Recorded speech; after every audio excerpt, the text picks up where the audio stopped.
कार्यक्रम चव्य लेय ये सब कथा आप आम शुणीचु आज आमिष खाई हेबनी बहुत लोग कहते आज चिकेन बिरियानी जमी हेतुवादी मैंने खाती आज आमिष खाईदे कौन अशुभ हो देह खराब हो ग्रहण समय देखु आप भल प्रश्न पचारे आमिष यह हूँ खाद्य नुहे यह हूँ आसुरिक खाद्य खाद्य हूँ तीन प्रकार सात्विक राजसिक तामसिक ताले आमिष हूँ तामसिक एवं आमर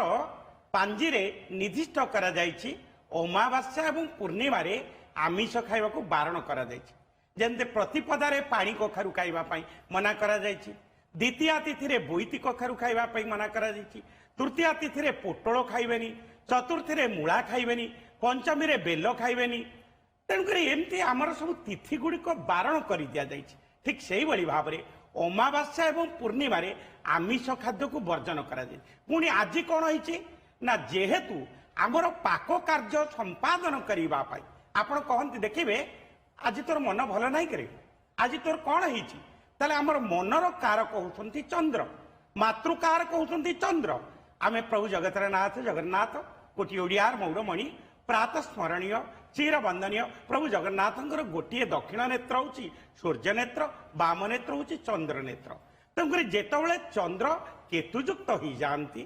जिते पापयुक्त हो जाती जितेबाला पृथ्वीर आलोक चंद्र उपर पड़े ना आम मनरे विषाद आसे मनरे विभिन्न प्रकार भय आसे आशा आसे आशंका आसे तेणुक आमिष खाइबा उचित नुह आज्ञा खाद्य जदि सात्विक राजसिक तामसिक हुए खाद्य को पुणी विचार दृष्टि आप कहले जे चव्य जहाँ चोबईकी खाती चोष्य जहाँ को शोषिकी खाती लेय जहाँ को चाटिकी खाती एवं जो पानी बा क्षीर बा आम तरल जातीय पदार्थ पान करुचे ताकू पेय कहती ताले चव्य चोष्य लेय पेय एथरे आमिषर चोष्य लेय पेय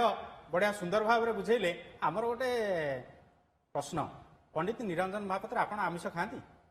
देखु आज्ञा मु आमिष खाए मु आमिष न खाए बोली कहले एक माने भूल हम किंतु मु चिकेन अंडा एगुड़िक खाए ना मु मत्स्याहार खाए माछ खाए किंतु निर्दिष्ट बार देखिकी खाए बार देखिकी आपण खाती आज्ञा।